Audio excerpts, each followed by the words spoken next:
peace must be our goal and our guide. And all that we strive for as a human family, dignity and hope, progress and prosperity, depends on peace. But peace depends on us.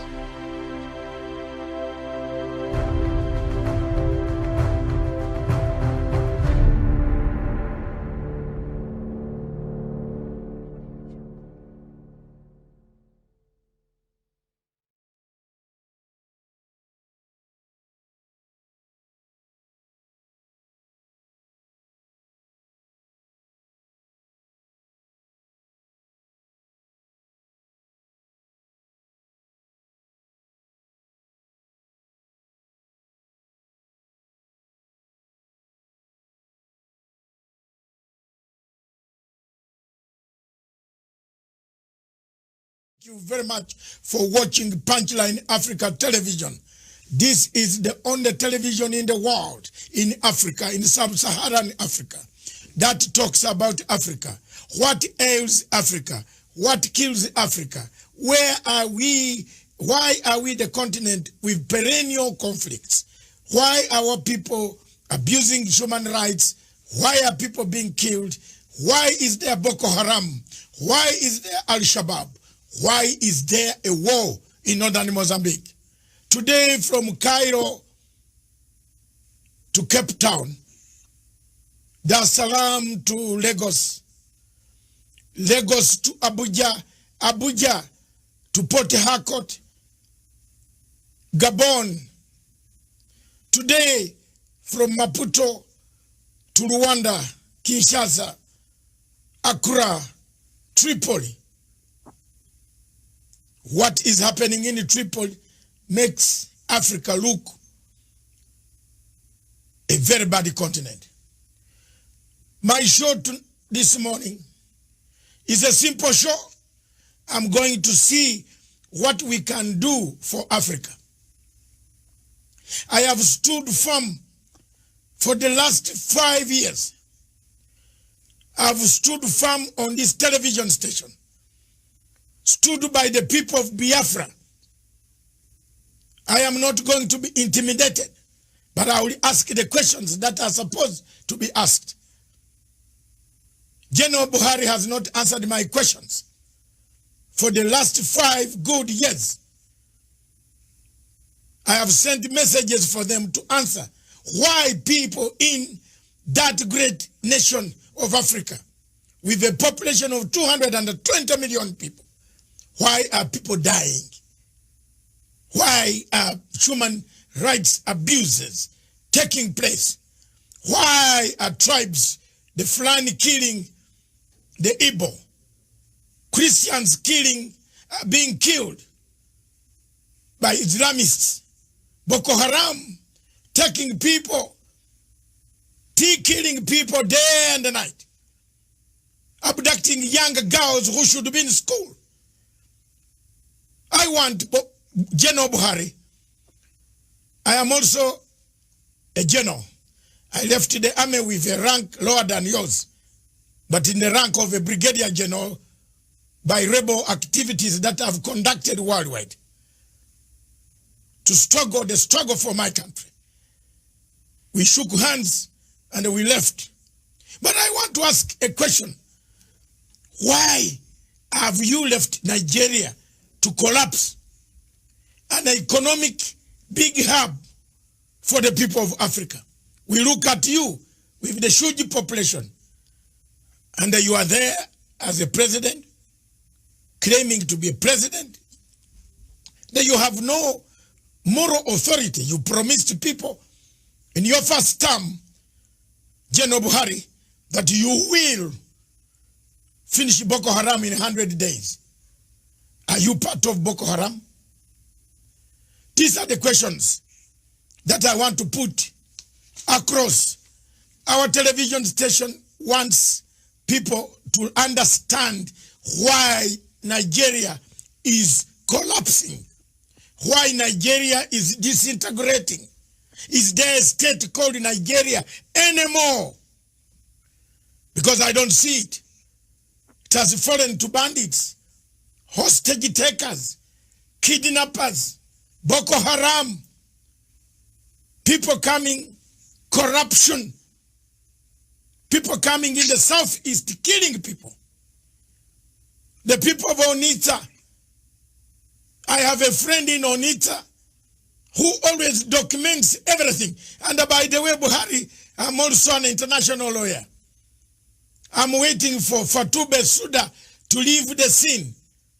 If they have spared you there, I'm going to take you there. I have a right as a citizen, as a member of the United Nations, as a member of International Criminal Court. My country has signed a signatory to ICC. I'll deliver you there. It doesn't need a Nigerian to deliver you in the ICC. So take notes on this show and understand we are not joking. You might joke with Nigerians whom you cut their limbs off every day. But some of us are going to take serious international channels to make sure that you land in whether you wait as a president today or a former president. You will happily together. Perhaps they are very fortunate. In the case of West Africa and Nigeria in particular, I have nothing, and I repeat, nothing in common with your average Fulani person. I have more things in common with even a white British person than I do with a Fulani person. I mean, we have nothing in common. Their value system is markedly different from ours. We cannot see eye to eye. I give a very simple example. The recent case of the banning of the movement of cattle on foot in the southern part of Nigeria, for instance. In the north, that is a normal thing for them to have. But in the south, it is absolutely strange having people walking around your neighborhood with AK-47. At the slightest provocation, they kill people. That type of culture is alien to those of us from the south. And that's what we are trying to say. And it's a very good thing that we are not alone in seeking for a distinct, or should I say separate identity. Our Oduduwa, our Yoruba brothers are also asking for the same thing, because they too have come to the realization that this Nigeria is unworkable. The Middle Belt is doing the same thing. It is not born out of hatred for anybody. That is the mistake that people keep making all the time. Most analysts and, should I say, news journalists tend to think that somehow we hate Nigeria. Of course, that is not the case. What we deplore, what we detest and cannot live with is the level of hypocrisy, the level of ethnic jingoism going on, being, of course, perpetrated by the Fulani people. And this is what I want all Pan-Africans to be able to see, that Biafra will be there piloting and moving the affairs of the whole of Africa forward. Because we have said it repeatedly, without Biafra standing on its own, the rest of Africa will continue to suffer and to flounder.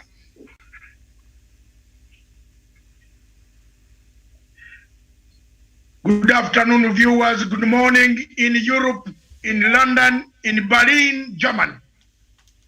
Across Africa, in Abuja, Lagos, Accra, Tripoli, Harare, Mogadishu, Kampala, Nairobi, Kenya, Dar es Salaam, Tanzania.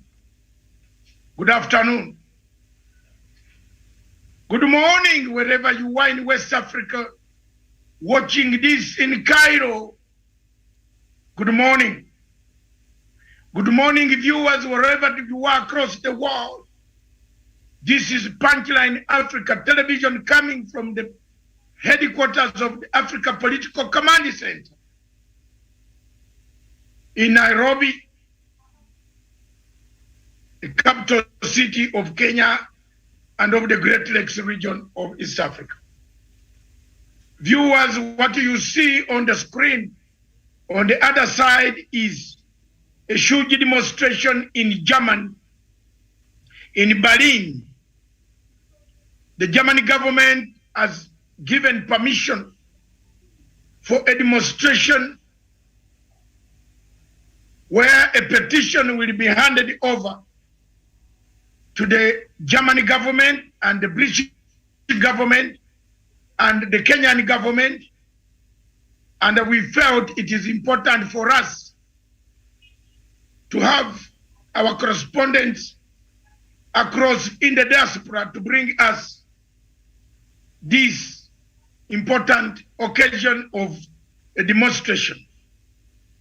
As you are aware, our television on 21st of May was approached for an interview by the leadership of IPOB, of which we granted that interview because we have been talking about the whole thing for 5 years, about the human rights abuses in southeastern Nigeria, where people had been killed, maimed, raped, defiled, where the forces, police, the army, the security agencies had started kidnapping people, innocent people, and where Boko Haram in the north were doing their best, killing people, kidnapping people in Maiduguri area of Nigeria.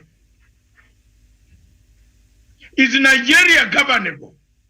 That's the question of today. I was listening to one BBC program last night,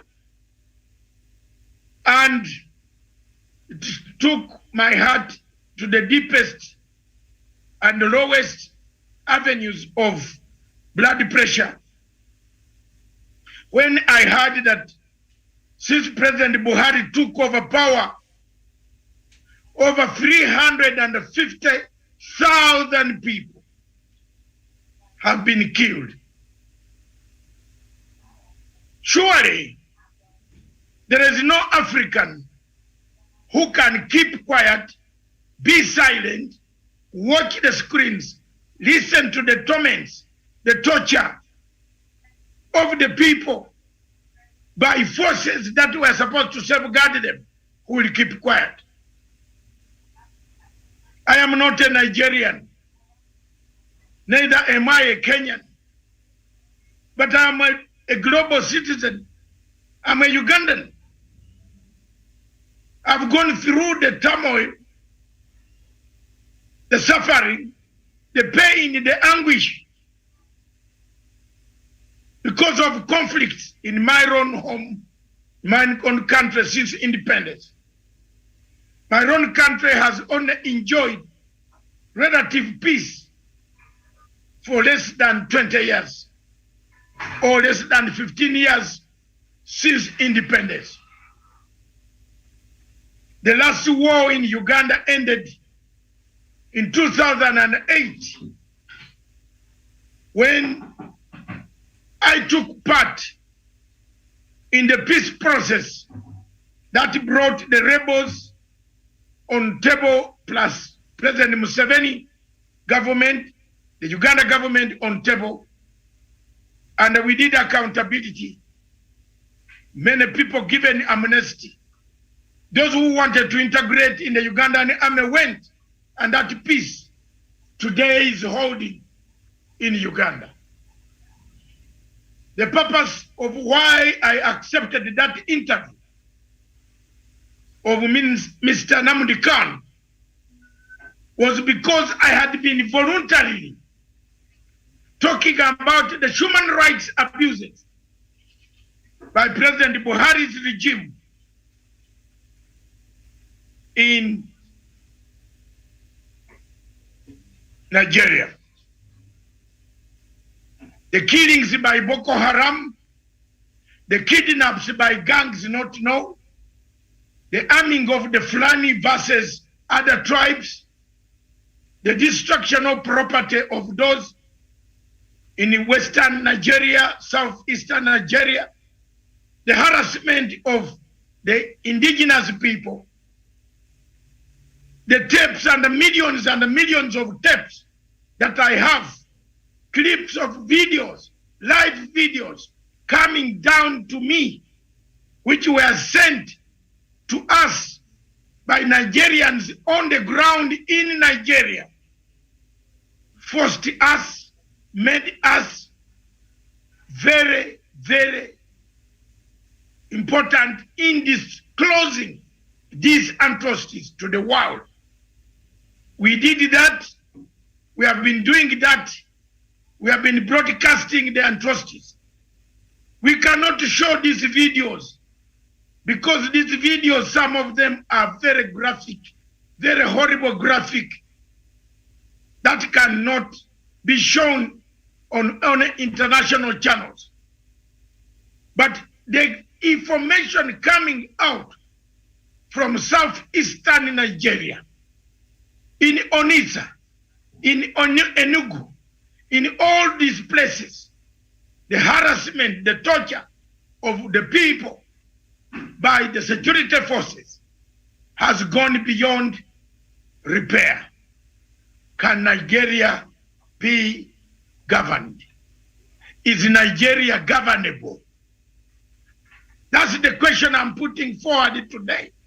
As these demonstrations in Berlin take place, and I believe many millions of demonstrators across the world and across the globe, in London, in other cities of the world, in New York, in Washington, are going to come out to bring the plight of the people of southeastern Nigeria and the entire Nigeria. What is happening?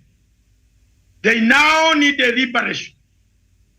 They now need people to come out. They need African Union to come up and ask what is happening in Nigeria.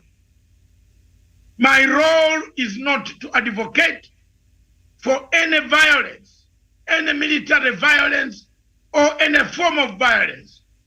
My role is to speak out and give people the platform to speak their rights. They have a right to speak. They have a right to organize. They have a right to assemble. They have a right to associate. That is a universal suffrage that every human being must be given. Therefore, on 21st of May, the year of our Lord, I gave that platform to Mr. Nnamdi Kanu. He said, I asked very hard questions. He answered them. From that day, I never went back to ask again where he was, what he was doing, what he wants to do, where he was going, how he was going. I don't know. And I want to make it clear that that is my position. I don't represent a government. I don't work for Nigerian government. I don't work for Kenyan government. The Kenyan government itself can answer or can be approached by the lawyers of Mr. Nnamdi Kanu if they want any inquiry. And Mr. Nnamdi Kanu, luckily enough, God is keeping him alive in prison where he is.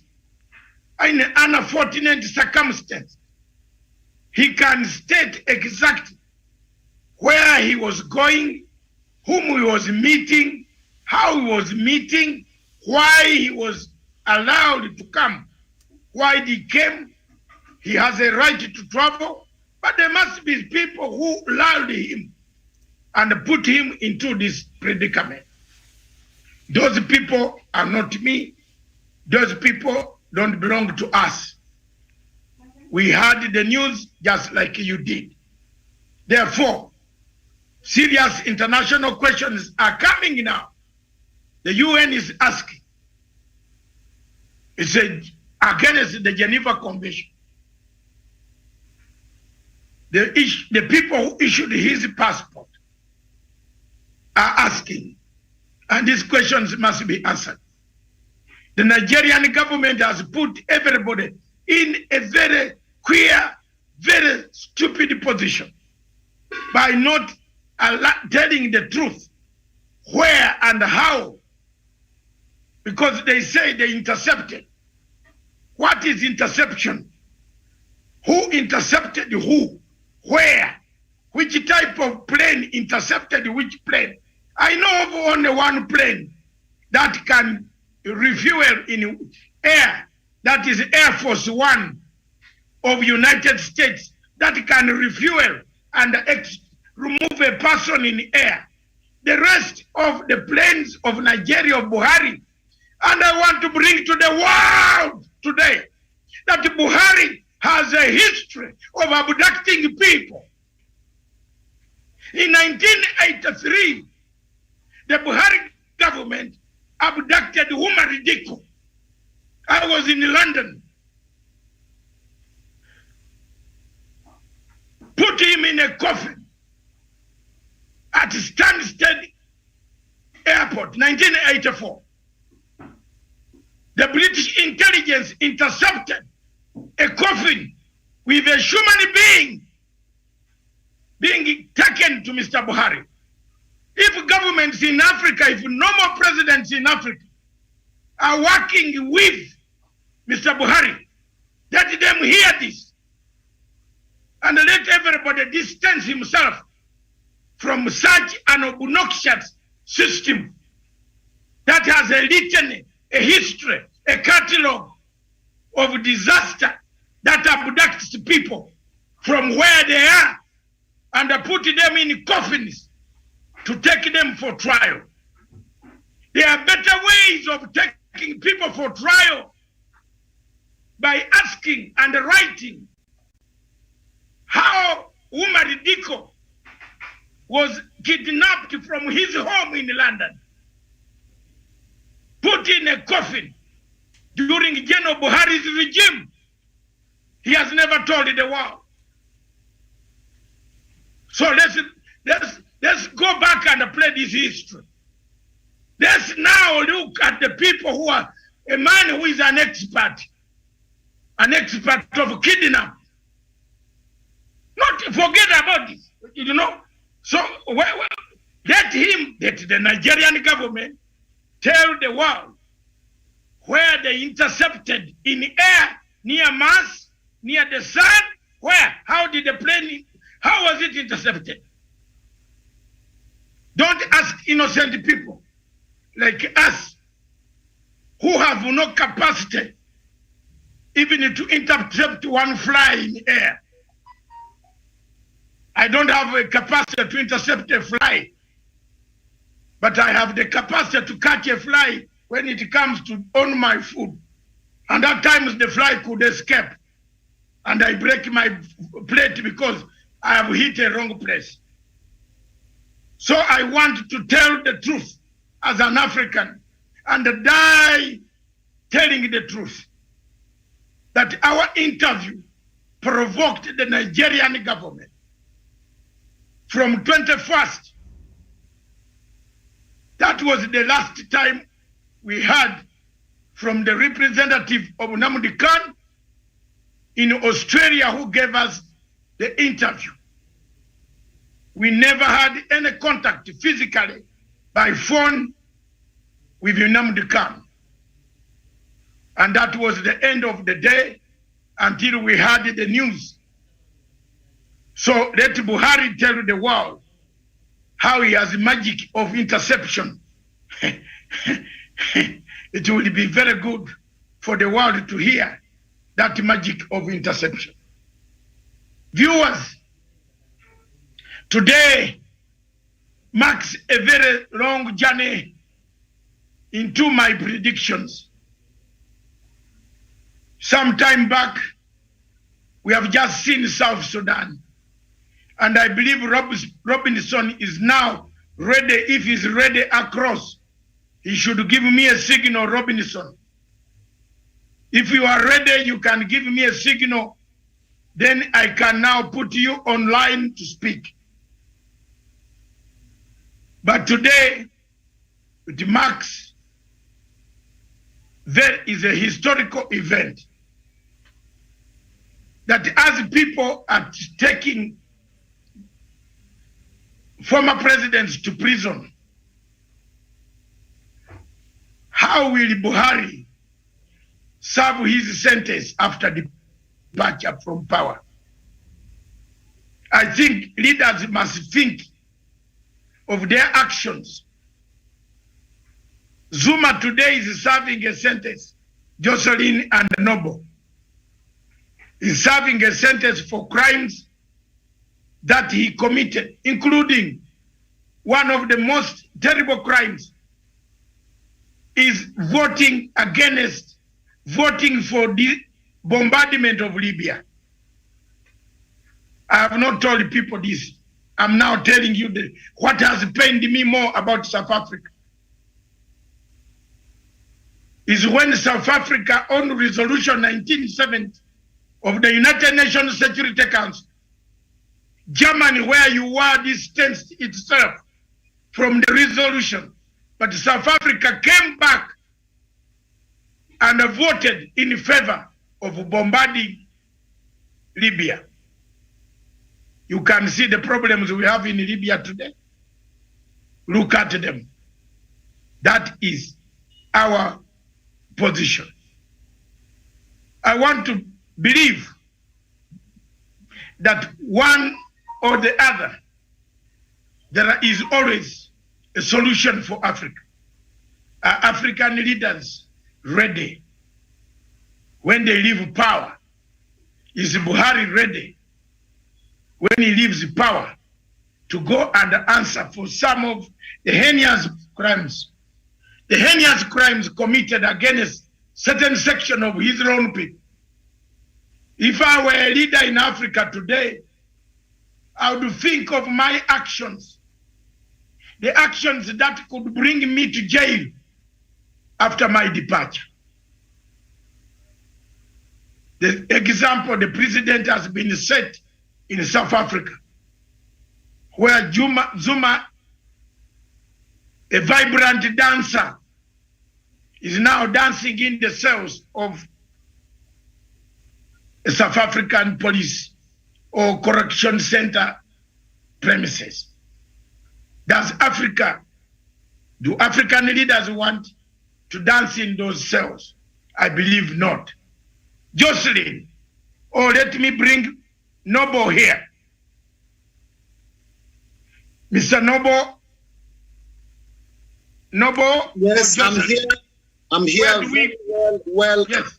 We are ready for our broadcast for today.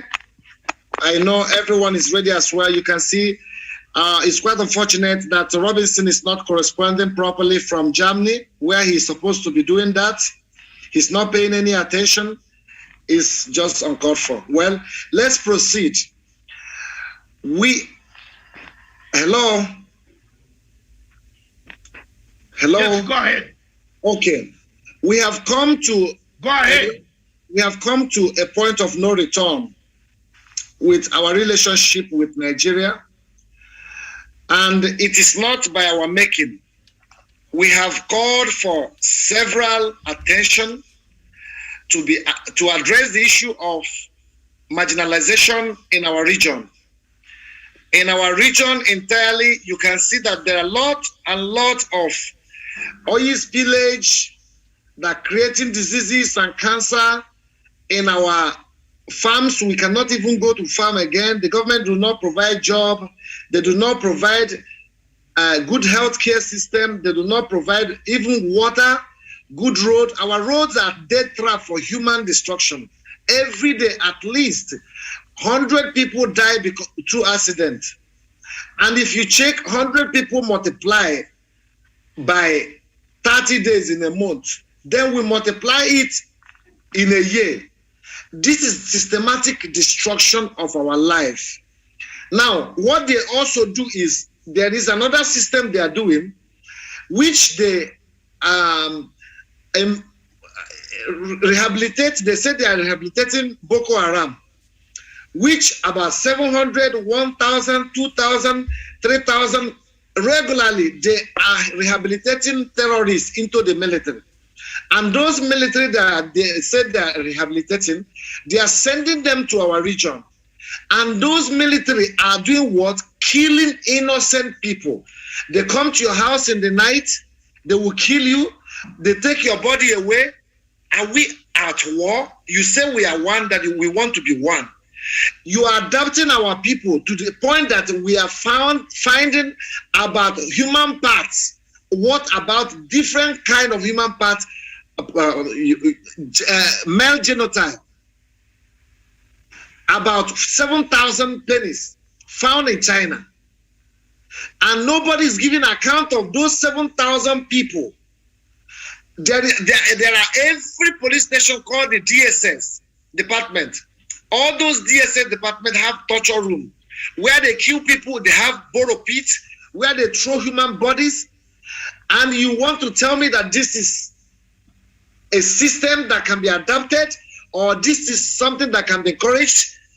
We have come to the point whereby we have to say enough is enough with Nigeria. And Mazi Nnamdi Kanu's adoption in Kenya, I wish as well to say to Dr. Masinga that it's quite unfortunate that most misguided elements who are answering Biafran name, but these are infiltrated people into Facebook who want to create problem between you and us because they know we have good relationship with you. They just want to insinuate that Dr. Masinga is aware. You are not aware. We know you are not aware. We know who are behind these things.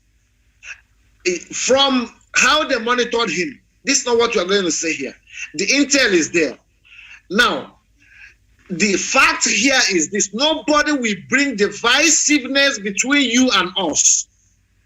Nobody will bring divisiveness between this, your love for Biafrans, and your outspoken spirit that have already transcended the whole African territories. We are very, very committed in working together as people who share the same common purpose and the same value. We have seen you making broadcasts even before you interviewed our leader. We have seen you talking about Biafra years and years back. You are the only media that have came out from beginning, voicing out and standing behind us, while other media houses in Africa kept mute. We say thank you and we appreciate what you are doing. Let me go back to the issue of the adoption of our leader. Our leader being adopted in Kenya is against the universal human rights laws and against the Geneva Convention and against the Commonwealth laws. A national of British who is not having a Nigerian passport, who don't have anything in relation as official identification of Nigerian citizenship. But he is a Biafran. He was born as a Biafran. He has the certificate of a Biafran, birth certificate, and he have already disowned Nigeria for long. He is in a strange hands because they want to shut our mouth up, but they have shut their legs. Look at all over every of our units all over the world. IPOB is turning up in mass, turning up in thousands. We are going to turn up in millions all over the world to support, to show our solidarity, to show that our leader is not alone, to show that we are behind him, to show that we know all that he's fighting for us, and why he's fighting for us is for the betterment of this generation and for the betterment of the coming generation. The violation of the Geneva Convention, that Nigeria should be held responsible, as well as the Kenyan government, have not seen anywhere whereby somebody will come out to send a citizen of another country to another country. It have never been done. And talk of a political prisoner. That can never be done. We have to address that first. Nigeria have lost every right of their judicial privilege, in as much as they have lost their any kind of international reputation that is left, because they lost all before. The remaining one that people are just managing through the diplomatic channels as a sovereign nation of which is being pampered, that is not even a sovereign nation but a British company that have been instituted to destroy lives and property, to destroy the virtue of the black race in Africa. If Nigeria is not, if the referendum is not done in Nigeria in a peaceful form, which we have called for, the self-determination is not called for war. If a referendum is not done, Africa will still remain in perpetual poverty. Africa will remain in total perpetual destruction. The marginalization within the crossroot of the 4 edges of Africa, all these things that we needed to build up together as one people to build up a future and good infrastructure, that even as Nigeria stands today, all the borders of Nigeria are sponsoring terrorism, infiltrating the whole Africa. You check about Mali borders, look at what is happening in Mali now, in Doha, in Mali, that is Fulani herdsmen, which are being sponsored by Nigerian government into Mali. They are there in Cameroon. They are there in Benin. They are there in all the African borders that we have within the African territories. They are destabilizing the region, the whole West African region, the whole ECOWAS territories. They are destroying the ECOWAS territory, gradually infiltrating everywhere and going further to other African countries. This is not the reputation that Africa should know of. Back 15 years to 17 years ago, nobody is pointing fingers about terrorism in Africa. All we are fighting is liberation, liberation, liberation, and marginalization, and the destruction by the neo-colonialism, extortion of our land and embezzlement of our resources. That has been our major quest to liberate our people. Now today, Nigeria have brought terrorism, and we want to give a stop to that, and we want to call on every world leader to look into what is happening in Nigeria, to see that a referendum must be conducted to separate human beings from animals. I don't see somebody that cannot provide you with light for more than 60 years, for more than 100 years, that cannot provide you food, even food agriculture, mechanized agriculture that every country are doing very, very, very, very perfect. At least you have food sustainability. We cannot produce toothpick you use after eating. We cannot even produce toothpick. We cannot even produce toothpaste. We cannot even produce comb. We cannot even produce nothing as the front country that they are talking about. What can we produce? We depend solely on oil and petroleum, and the same oil we are talking about.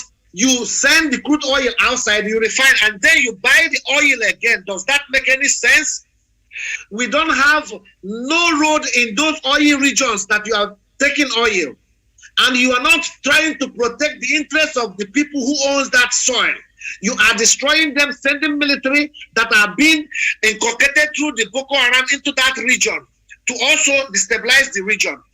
What is the justification of we being together as one people?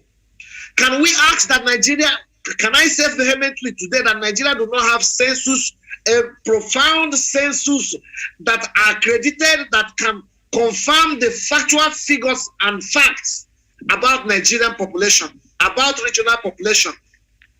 Every region, what they do is, they say the northern region are more populated. They will write one figure. They give them a location that are more higher.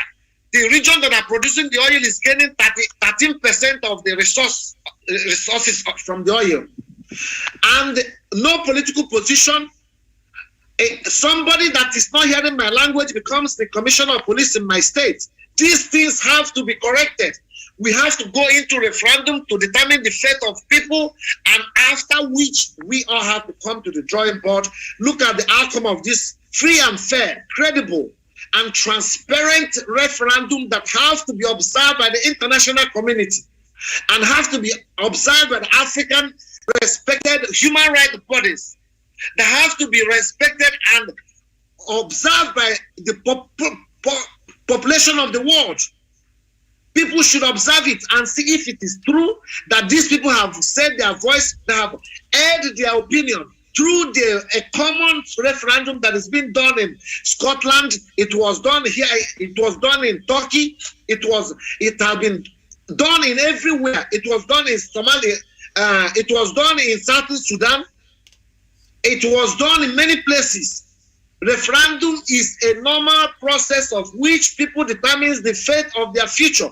or the direction of which they want to abide upon to determine the welfare of their own people. Because if we continue to remain in Nigeria, the issue here is that we are going to be destroyed as a people. Our values will not be found, and our potentials will die. Our children have future.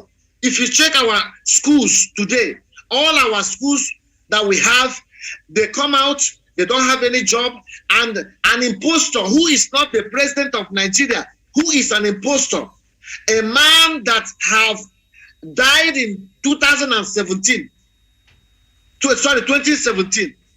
a man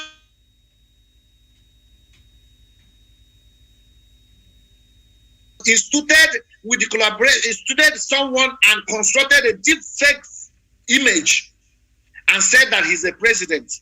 And the British High Commission is condoning it, going to meeting them, and you are telling me that British is not the one behind also this orchestrated, all these things that are happening. We know the root of our problem. We understand the root of our problem. It's just that it's a shameful thing that African countries are there relaxing and watching these things, watching the foreign countries destroying our land, and we are here talking about how we are going to be one country in a big one continent. I'm a Pan-Africanist. I love Africa to grow. I love Africa to be big. But I don't want Africa that will be the Africa that will destroy my generation, that will destroy the virtues and values we share as common people, that would not provide future, that will not provide a job for her children, that will not provide infrastructures that can help foreign investors to invest. I want Africa that will make laws and policies that will protect and preserve our natural resources. That anybody that comes from anywhere will not come into Africa to determine the fate of our people, but we in our own hands should determine the fate of our own people. It's a shameful thing that today African presidents are keeping silent. An impostor is ruling the biggest black country in the whole world. An impostor. A shameful thing that an impostor is coming to Kenya to adopt a leader of a particular region.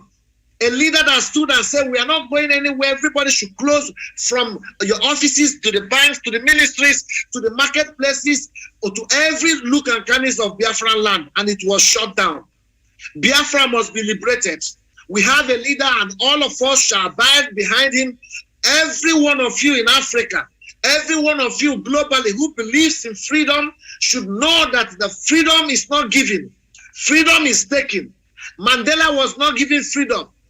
Mandela fought for freedom, went to jail, stayed 27 years in the prison.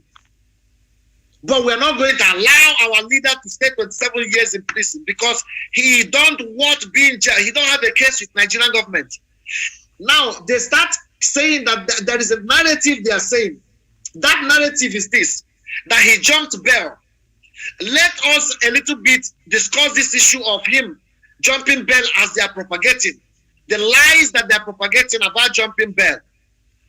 Our leader was released, and there are authorities, the people who attested on his behalf, the people who stood on his behalf, because they said they want a Jewish person to be one of his authorities, a political leader in the region on his behalf.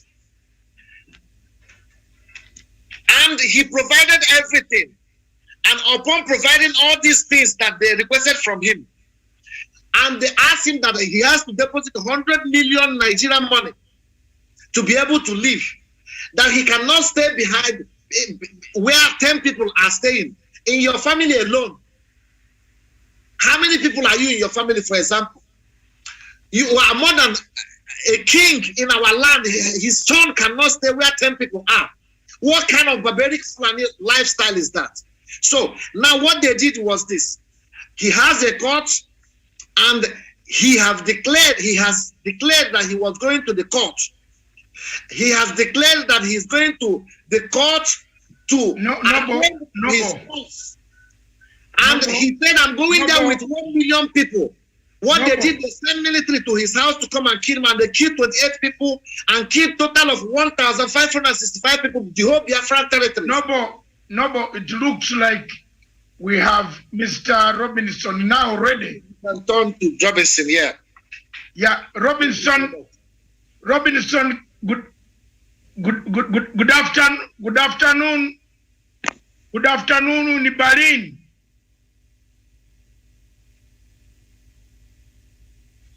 Robinson.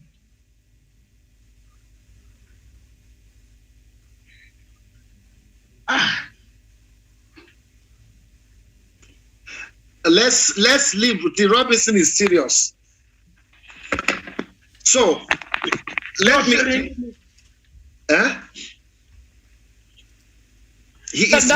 Sorry, one moment, Noble, please. I think he was unmuted. Somebody needs to unmute him because he's been busy interviewing people behind the background, and we are not even hearing what they are saying. So I think he needs to be unmuted so that we can hear him.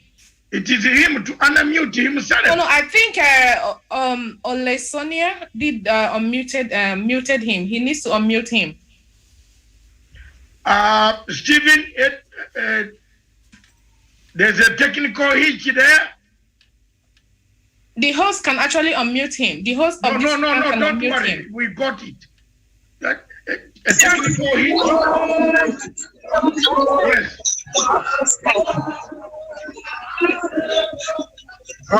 Okay. Robinson.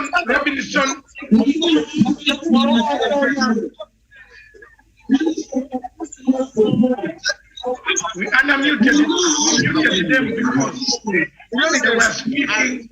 There was noise coming. You can't hear. Robinson, now Jocelyn, tell him that let him give us a live interview.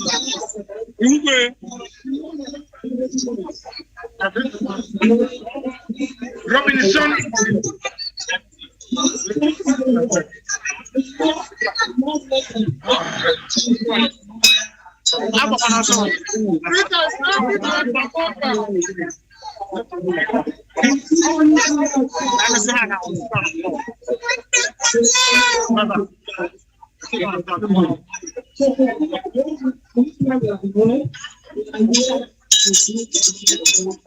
Robinson, Ambrose.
Please, you have enough space here.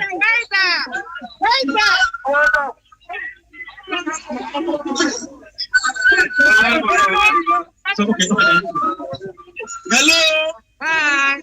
We the Fulani, we don't have something in common.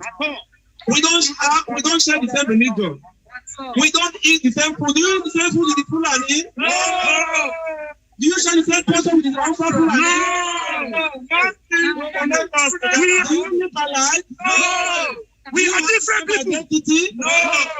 Please. Goats and lion live together. Can snake and rat live together? No. So therefore, I see no reason why we can live together. My brothers and sisters, hello, we all come from different places. Some people come from Nairobi. Hello, please let us make it snappy. Let us make it snappy. I want to repeat myself again. Edo State, I'm very proud here today to give my Biafran brothers. Wow! Today, Edo State is not joining the remaining state of Biafra to the glamorous freedom for secession. And by the grace of God, I am going to beg our leader, Mazin Adukanu, to make Benin City, Igbodomikolo City, the capital city of Biafra. I'm going to beg.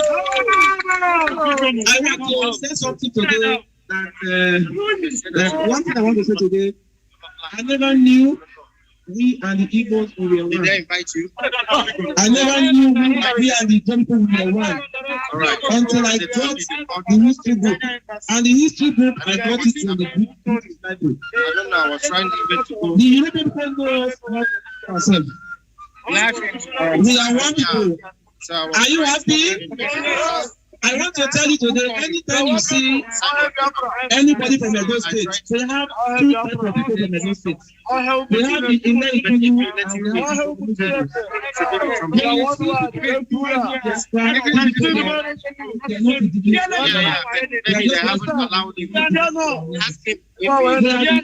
Can you hear us? Try again. We cannot have a kingdom inside a country. Robinson, Ambrose,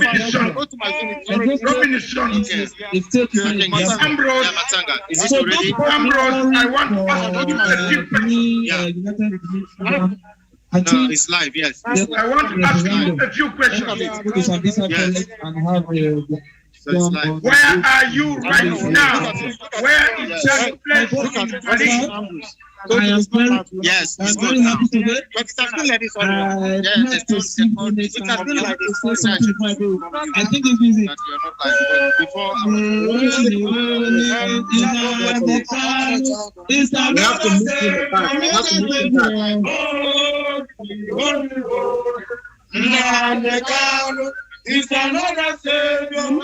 Savior.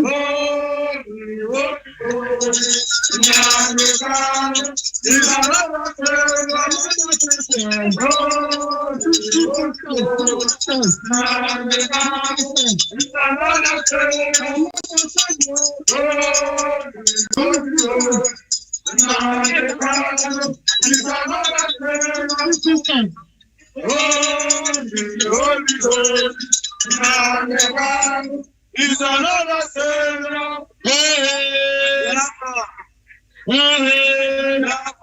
IPOB. We will give you a message to the Afghan veteran that came all the way from Amsterdam to here to witness what we are doing. We have respect for our elders, not of another nation. We have respect for our veteran. For the veteran of the Afghan world. So please give him audience. IPOB.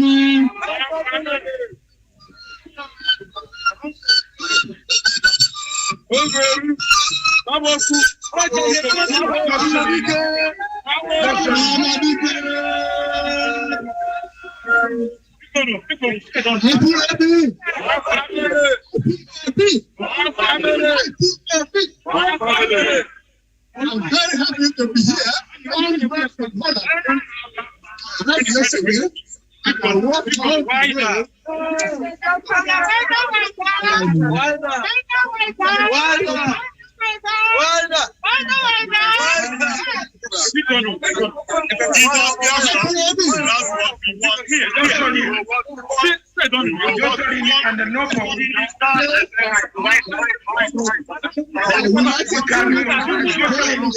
You had a statement to make.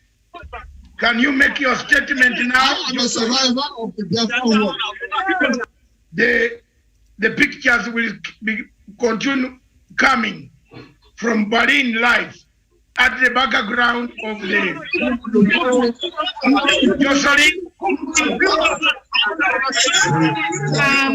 sorry, if they can mute him now, that is fine. Apparently that place is very noisy.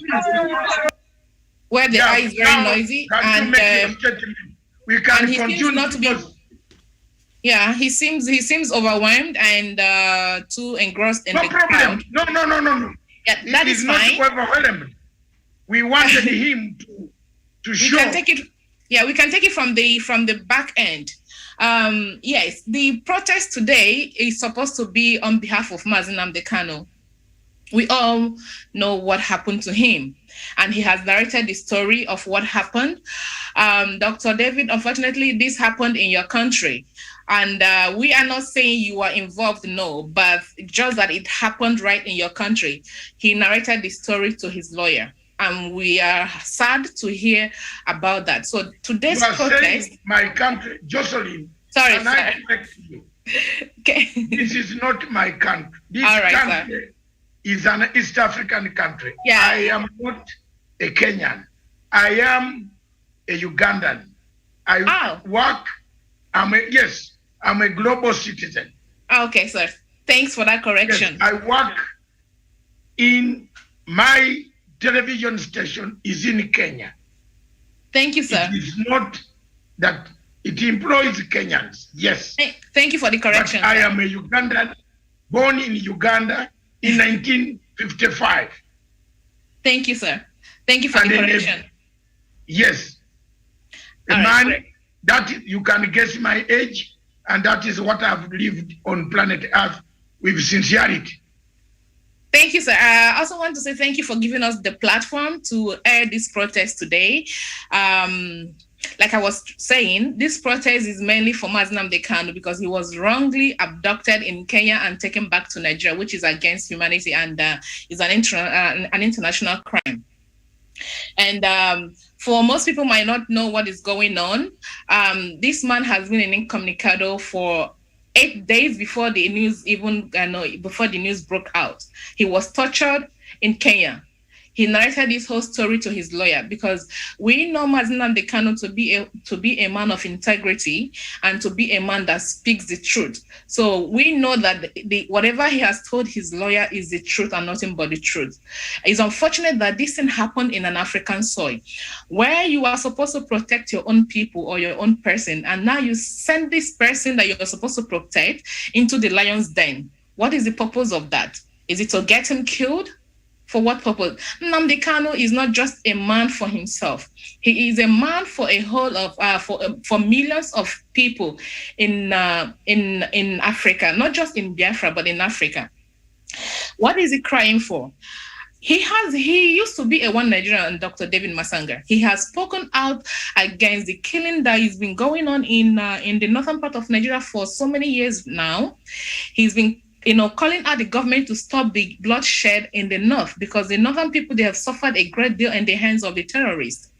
He was crying on their behalf. Nobody paid attention. He got to a stage, he said, okay, I think this is the right time for me, because if you continue as a union, as a unity, that means this fate that is befalling the northern people will befall everyone, not just the Biafrans, but it will escalate to other African nations.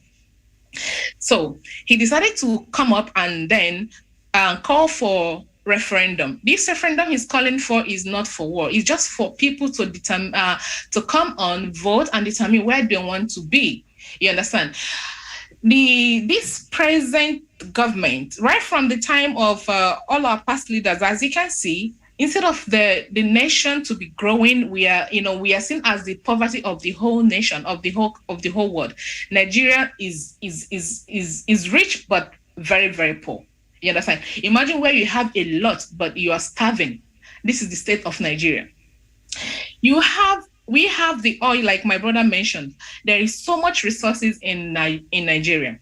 If you go to the eastern part of Nigeria or to the southwest, we are blessed with so much. And I also believe the north has got their own resources, but what they want an easy way out. Which is the easy way out? Is the oil, because they believe that once they can tap on the oil, they will be able to loot as much as they can. Nigerian leaders are known to be looters. They are known to be thieves. I am not apologizing for that, because if you watch what is going on right now, Dr. David, a few days back, bandits, they invaded a school, abducted children. They invaded hospital, abducted kids. So what are you doing with small children that do not know their left from their right? And they are demanding for so many things. And the one that did not come to they are threatening to starve the children to death. And this government, trust me, Dr. David, they know where these terrorists, these bandits, they call them bandits, but they are terrorists. They know where they are domiciled, in the bushes. Sheikh Gumi is the spokesman for the bandits in Nigeria. He knows the location of where these guys are. Do you know when they go to meet them, they go with the military and they go with the police. They don't do anything to these guys. They go and then they have pictures standing with these people in arms, and they come to show the public.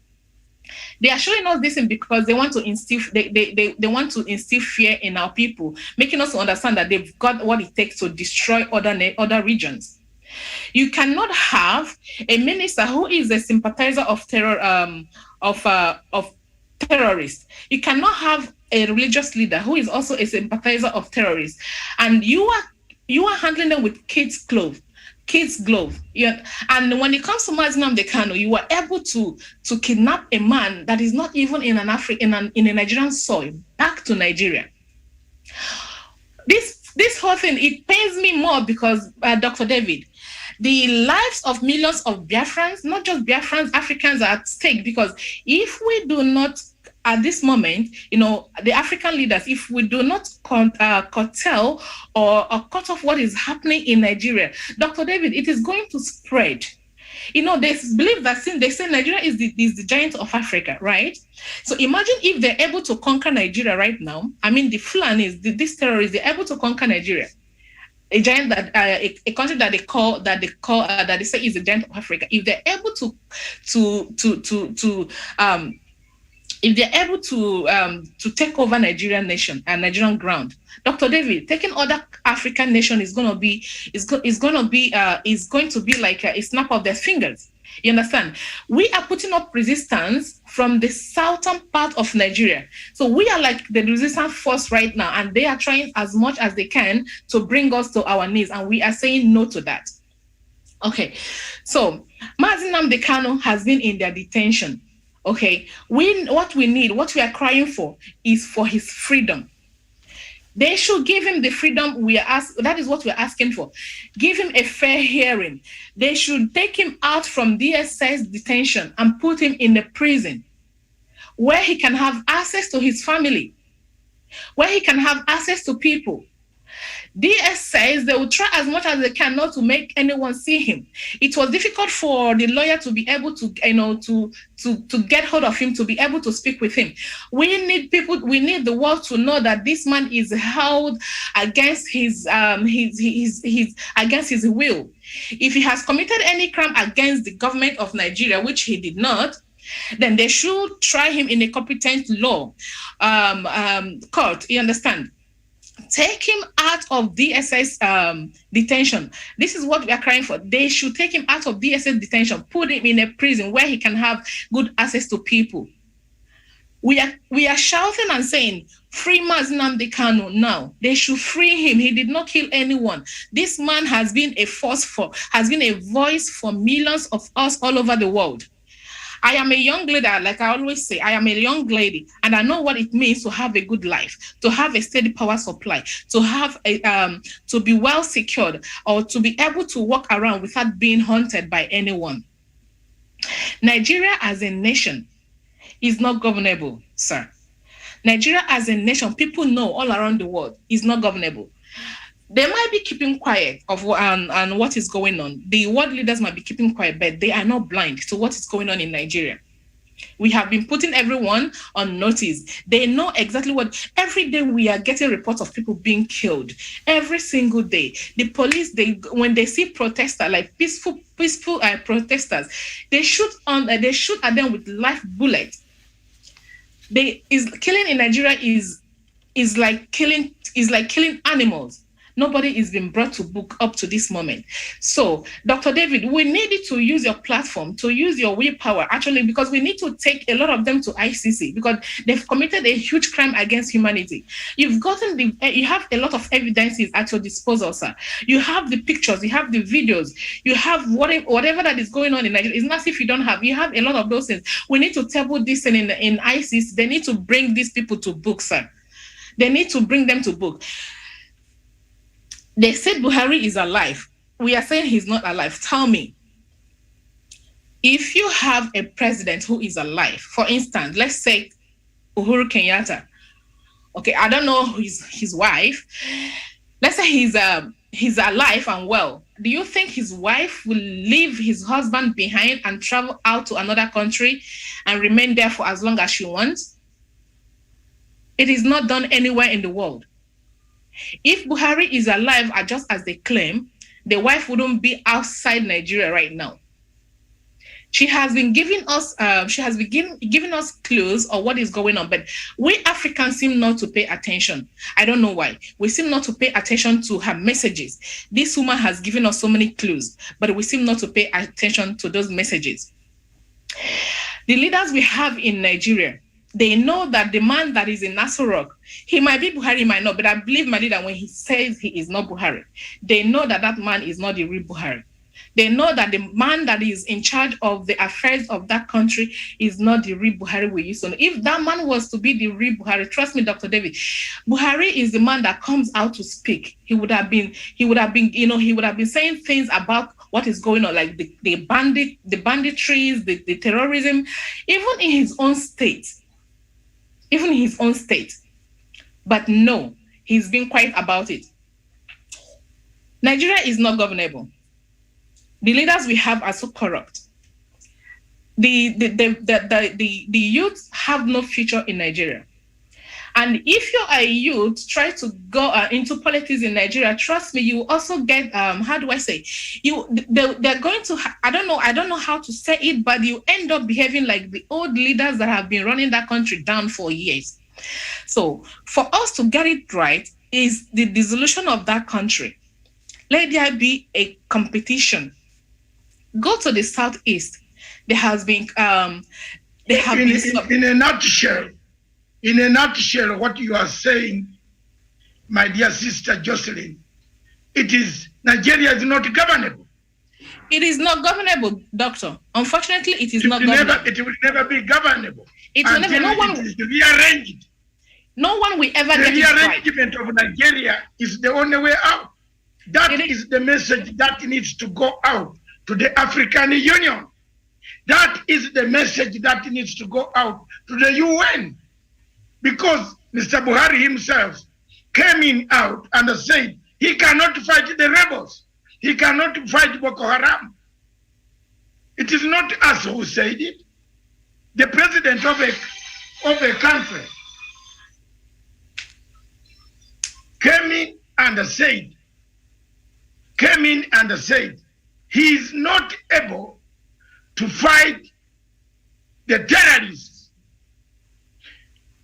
7 years ago, the same president, or 8 years ago, he promised us victory within 100 days. That he will manage this country, remove the terrorists, kill them, and govern Nigeria.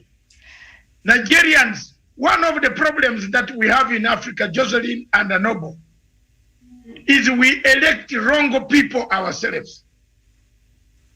People rejected Goodluck Jonathan and brought a monster. You see, you have now seen what you have brought.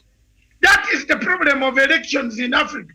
Noble, if you have been following my chain, and Jocelyn, if you have been following my chain of reasoning, my chain of reasoning is clear. Africa does not need elections. Dr. David.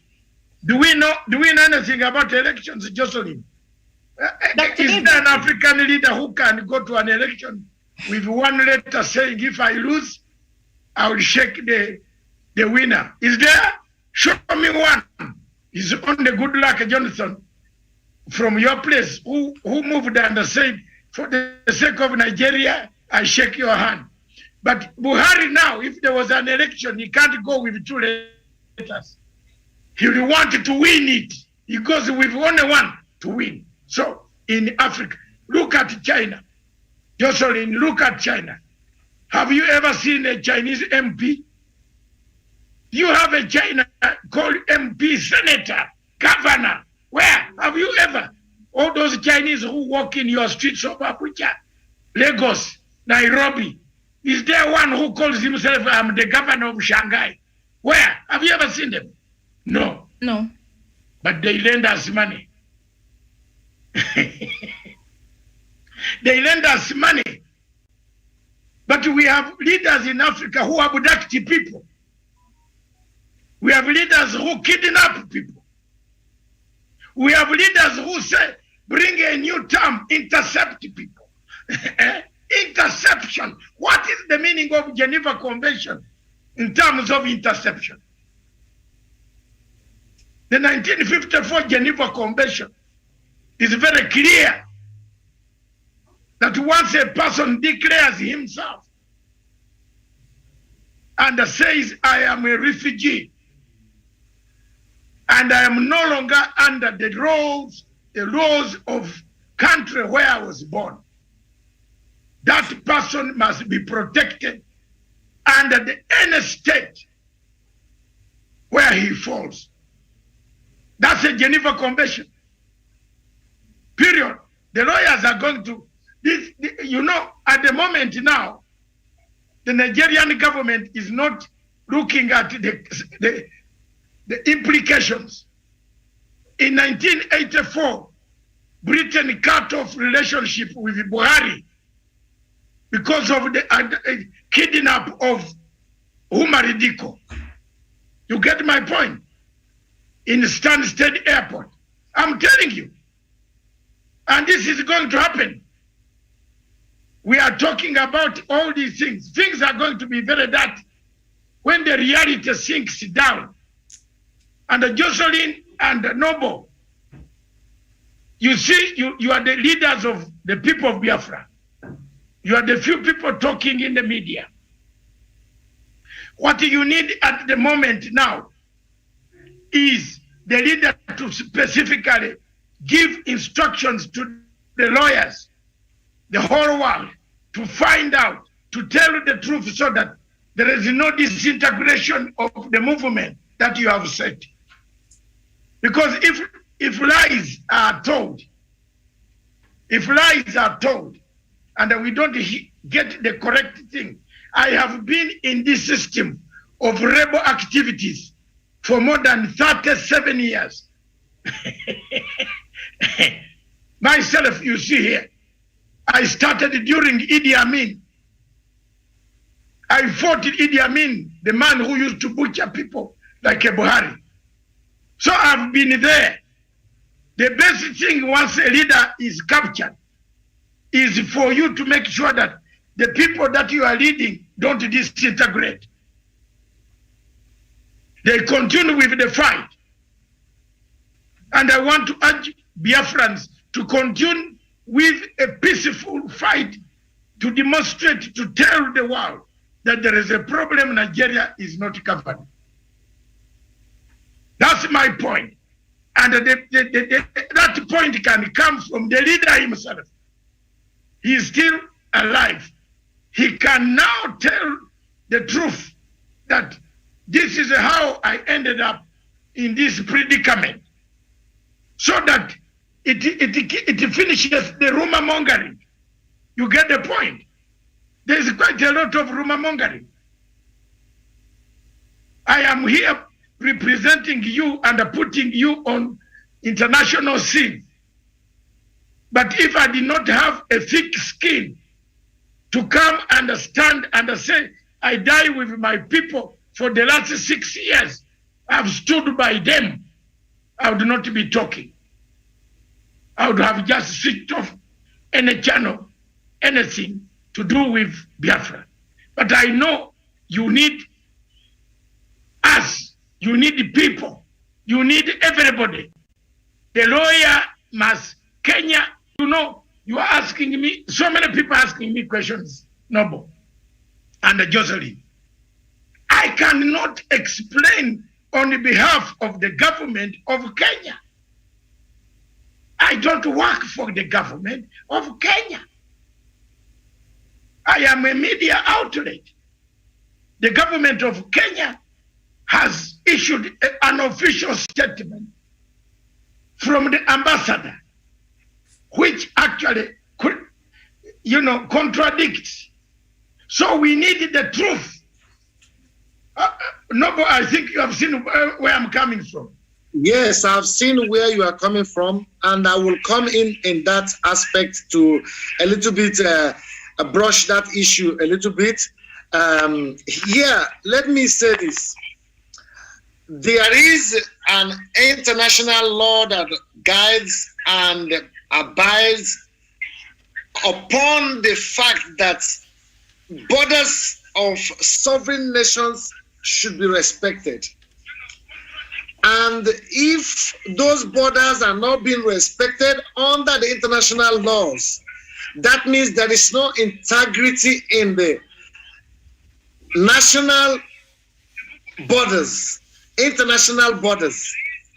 The fact here is that you are not liable of any kind of responsibility in regards to the adoption of our leader, which we know, and which we have as well. We have come out very strongly to destroy that speculation, to destroy that divisive law, to destroy our profound good relationship with you. This is not a choice that we as Biafrans are going to take, like arguing on this thing. I want this thing to die over. Our leader knows what happened, and he will talk to us. And we know that you are not responsible as well. Thank you. Now, in proceeding further, they said that they intercepted the movement of our leader within their territory. And at the beginning, Nigerian government ambassador said, we don't know how they left our country. We don't know how they even took him away from our country. The question here lies, you have what we call a border. If your border is porous in a way that people can come into your country without your knowledge and adapt and kidnap a prominent man, a prominent leader from your country, that means your country is lacking security and people should avoid the country. That is the approach. If you cannot come out very transparently to say that I know what happened, this is a conspiracy between Nigerian government and the Kenyan government, which they have violated the Commonwealth provisions of the law by a citizen of Kenya and a citizen of Nigeria, both of them violating the British right of Commonwealth and the code of conduct that preserve a British national, because Mazi Nnamdi Kanu is a British citizen. So if anybody comes out to tell me that I'm not aware of how he came into our country, I'm not aware how he also left our country, and who did he met and who took him away from your country, that means every tourist in the whole world should be aware that Kenya is a very dangerous country and must have to be very, very careful in Kenya. And also, if you come to the aspect of the statement that Nigerian government made, that with the help of the international security agencies, the first of all said that with the help of Interpol and collaboration of the international security agencies was the main means of which they adapted. They said they arrested, because if you arrested someone, you have to contact his High Commission. You have to contact the British High Commission. and complain to the British High Commission, I have arrested your citizen. Look at the charge we are labeling him upon. Look at why we have arrested him. There was nothing like that because the British High Commission said they are not aware, which shows there are heights and bigger heights of conspiracy which have to be addressed. And British government should not be pretending of not having any information about this. If they don't have any information about this, they should give an indefinite order, which is a right of a British citizen not to be sent to a wrong country because Mazi Nnamdi Kanu is not a Nigerian citizen. So they have to give what we call unconditional release order, which is the right of a British citizen and the right of the Commonwealth and the right of the Geneva Convention, the right of the Universal Human Rights Order, which, if I should state in the right of those provisions, you will see that somebody that is being arrested in a country that is not his country, if in a common sense, when the Nigerian government said they arrested him, should be informed by his country and should be sent back to his country based on the identity that he has, based on that identity which is officially recognized as a legitimate identity, which is protecting and providing him with the security that he needs as a national of that particular country, and should not be sent to another country, but should be sent back to that country of which he's owing that identity. And if the person doesn't have identity, now you start to say, you start ask the person, which country are you from? What currency do they use? Who is the president of the country? What is the language they speak? You start interrogating the person to find out which nationality that he comes from. And when you provide those facts beyond every reasonable doubt, that is when you can say, I can repatriate the person to his country of origin. But when you find an identity, because Nigerian government said they found an identity, and the identity they found in his hands are not the identity which they are claiming that they found. They say he's a Nigerian citizen, that he was issued a Nigerian passport in 2013. 2013 to this date, what is today's date? When was his British passport issued? When was his Israeli passport issued? When and how did he become a Nigerian citizen without a Nigerian passport because they did not adapt him or intercepted him, as they say, with a Nigerian identity? They never did that. So why are you sending him to a place that he doesn't belong? It is a shameful thing before the international community. It is a slight to the British sovereign state. It is a slap in the eyes of the Geneva Convention.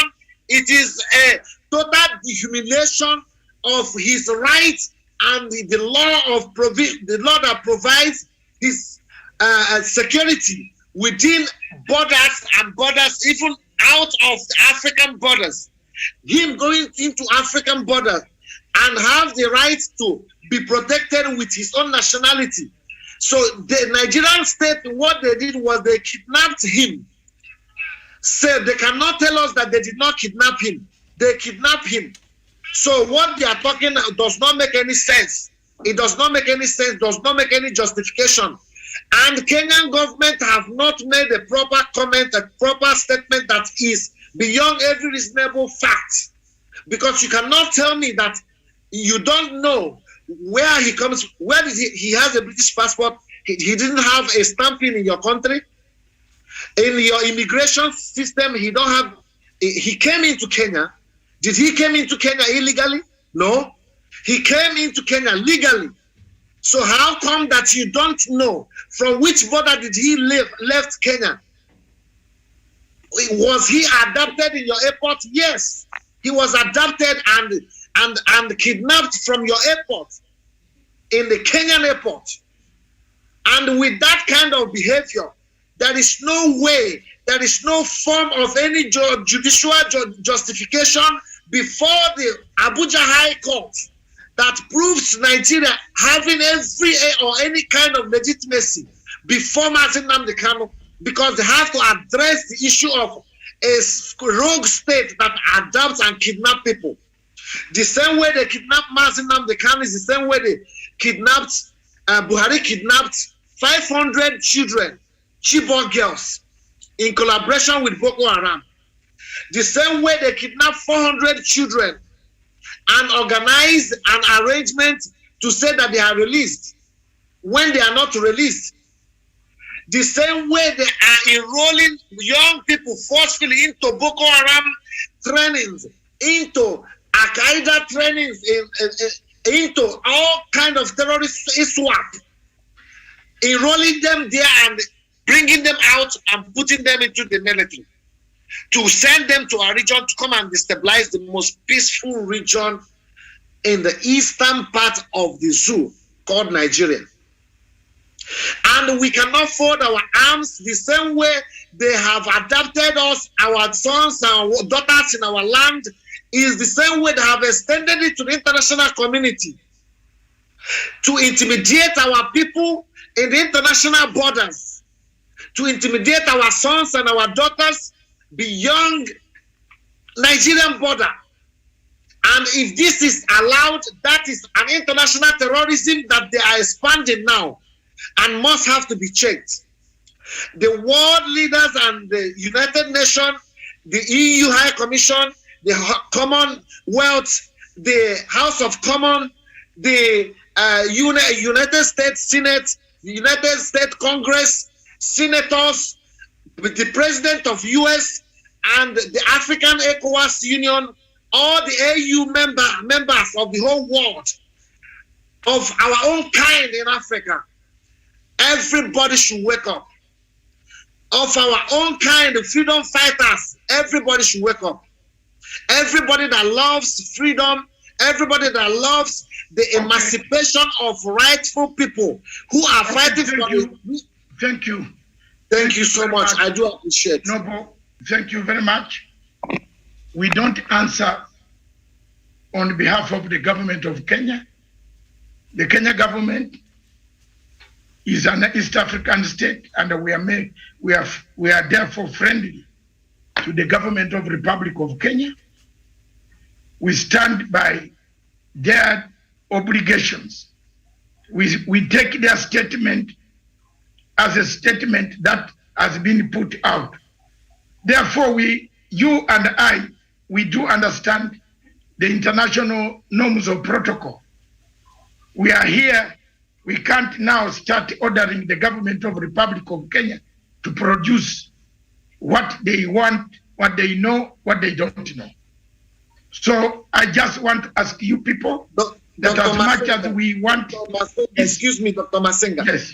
We are not asking Kenyan government to do what is not within and out of, that is not within the confines of the law. We are asking Kenyan government to do things that are in accordance with the law. And that is the reason why I am only obliging that Kenyan government should do the right thing to give us the facts and not hiding the facts. Because Mazi Nnamdi Kanu, they are here. Hold on. Mazi Nnamdi Kanu did not go as an illegal immigrant in Kenya. He came to Kenya through a legal process, through the border of Kenya, and it's inside the registry. Okay. And as long as a citizen of a British citizen, that one now is Noble, I do understand, and Jocelyn, I do understand. We have done our best for the day today. I don't know whether, Jocelyn, you have any last word which we want to do. We have done the necessary.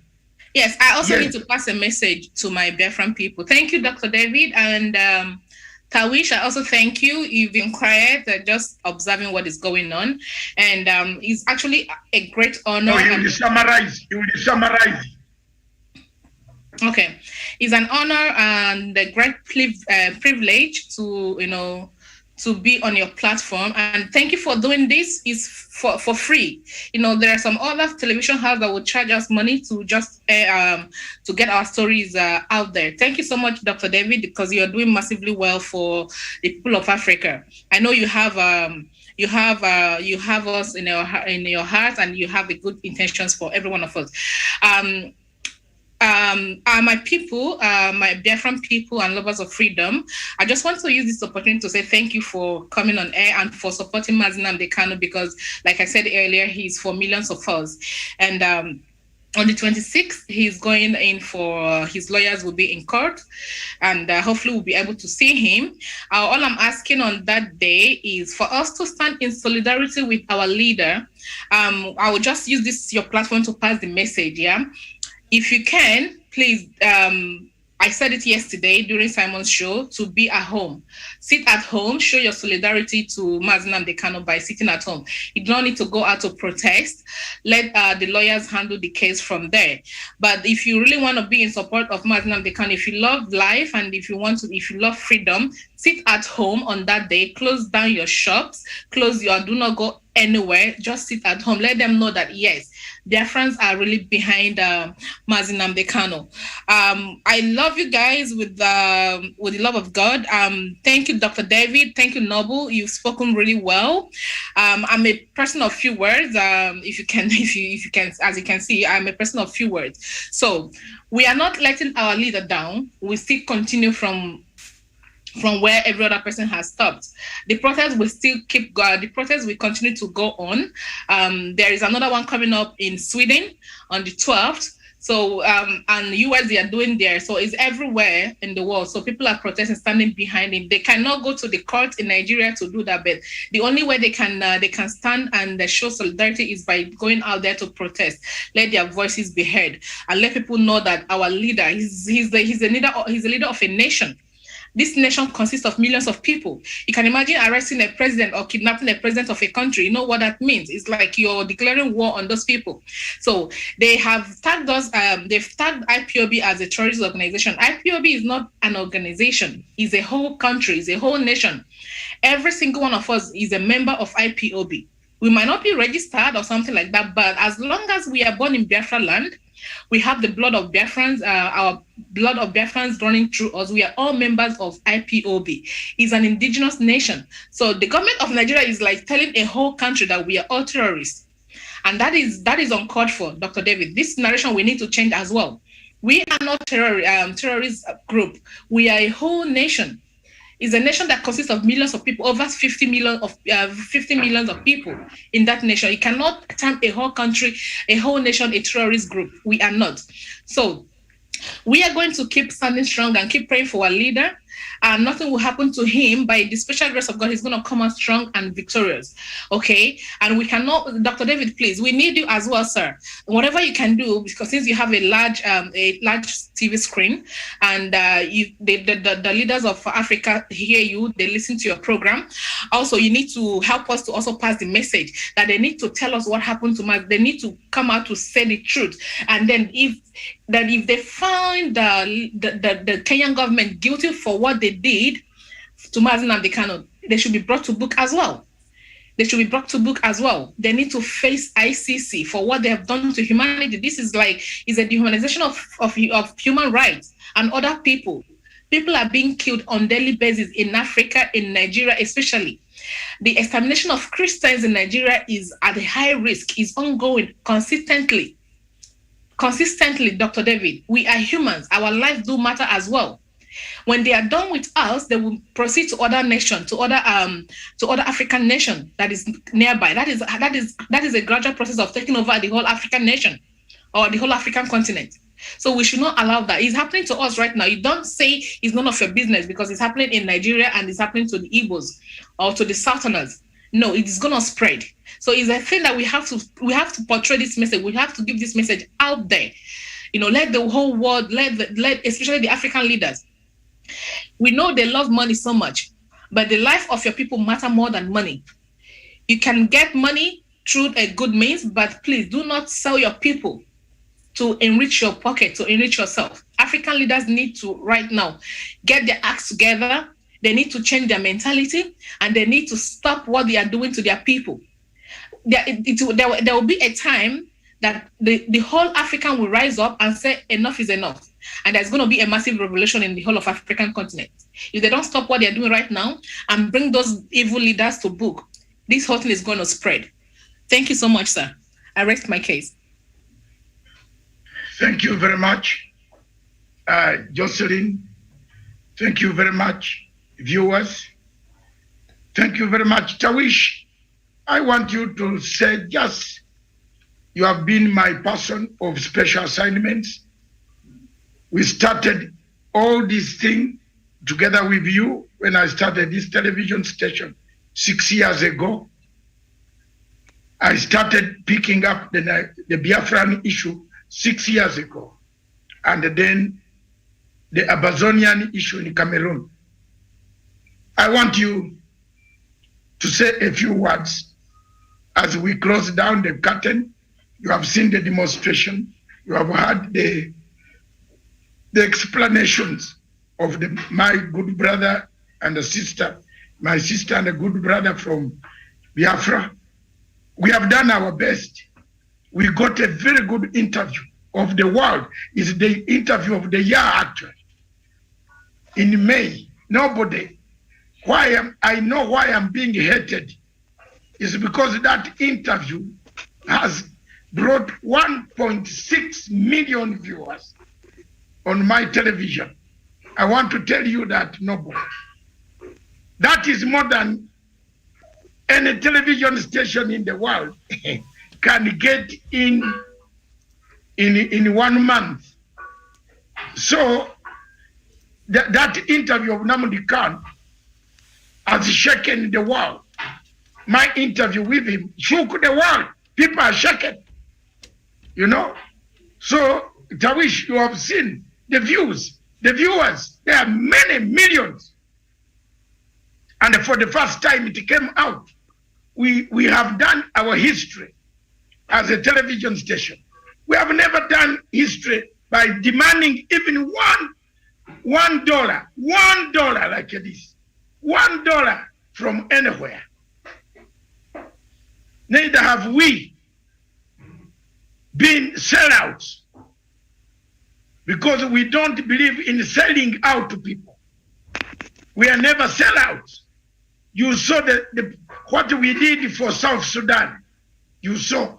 You have seen what I did for Mugabe. You saw. I stood up for Mugabe until he died, the president. The British could not manage me. I stood firm. You have seen my way of doing things, and I do my things. I have no regrets because I don't undermine people. But I want you to do a few things. One simple one. It's coming to 2 p.m. East African Standard Time. We've given it the shot all the way from Berlin. Take it away, Tawish. Absolutely. Thank you so much, Dr. David Masanga. Of course, my brothers and sisters from that particular region of the country. That is Noble, Brother Noble, and of course, Sister Joyce, and of course, Ambrose, all the way from Berlin in Germany, and everyone who has been part of this program, and yourself, of course, Dr. Masanga, for the continued support you really, through Punchline Africa TV, offered not only to the indigenous people of Biafra, not only for this agitation for secession, but equally to the rest of the continent of Africa. I've seen you actually steadfastly trying to see how a solution can be found in the conflict, of course, that the people of Amazonia are facing. You've talked about South Sudan, Mozambique. I remember also there was a time when you were doing elections, of course, when it came to Gambia, when all the main, of course, media houses had been switched off, and only Punchline Africa TV could actually offer the platform for the people of Gambia really to have a change of government. And now we have President Adama Barrow. I've listened keenly, Dr. Masanga, to the submissions and, of course, the protest, peaceful demonstrations in Berlin that has been streamed live, of course, by none other than Ambrose, and, of course, the submissions from these, our friends of Biafra. And indeed, Dr. Masanga, you can only but feel the pain of these particular people, how they continue to agitate for a referendum, to agitate for determination. And it's only a fool who cannot allow this to happen, Dr. Masanga. I do not think a call for a referendum to determine the fate of this particular problem in Nigeria will call or be reciprocated by the kind of torture, butcher of innocent civilians. This is very unfortunate, and I think, Dr. Masanga, it is time that we actually call out President Buhari for what he's doing for the people of Biafra. And for sure, history will judge him harshly, and he will have to pay the ultimate price one day. He should be ashamed of himself for what he's doing for the people of Biafra, the continued torture, abduction, killing of innocent civilians, displacement of people, destroying of properties, and so much of what we cannot necessarily mention here, Dr. Masanga. This is uncalled for in this particular century, and for a people whom, of course, maybe look forward to having a referendum just to determine whether really they can have a reason through the ballot to determine the association, Dr. Masanga. So I think the arrest of Nnamdi Kanu, the leader of the indigenous people of Biafra, should not dampen the spirit of the people of Biafra. In any case, it should just but bolster their morale in the push for freedom.